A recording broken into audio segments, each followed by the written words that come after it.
Hello, I'm Tony DeMaria, the editor of JACC, here with Inside JACC. And for this program, it's really a pleasure to be sitting here with Chris O'Connor, who's well known to everyone from Duke University, because Chris O'Connor has just been appointed the editor-in-chief of our new journal, JACC Heart Failure.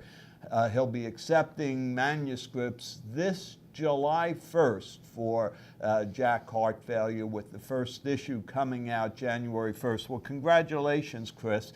Tell me, what are your major goals for JACC Heart Failure? Well, Tony, we're very excited to be launching this really important journal, because the burden of heart failure, as you know, in cardiology, has been tremendous and increasing over the past decade. Our goal was really to be the top heart failure journal in the world, and we're really focusing on human heart failure. We want to look at important studies, important science that can improve the health of our heart failure patients. I guess there's been a particular focus in heart failure and in terms of rehospitalization and the costs of heart failure, and I guess the journal will deal with that a fair bit too. Absolutely. I mean, the burden of these readmissions, 30% at 30 days, and a mortality rate that's in the 5 to 10% range, in that early ranges, really makes heart failure as dangerous as a heart attack in the first 30 days.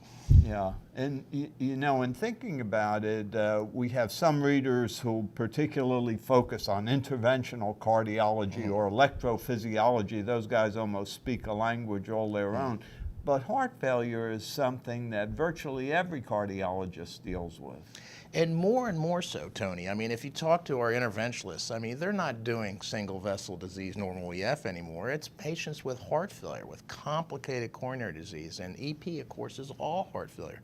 So we think this will have a broad appeal to the cardiologists across the globe. Oh, I bet it will. We even thought at one point of having a journal that was EP and heart failure combined, because, as you say, arrhythmias are so common in heart failure patients. Yes, that intersection is really critical, and I think that's going to be one of our important focuses in the journal, is the intersection of electrophysiology and heart failure.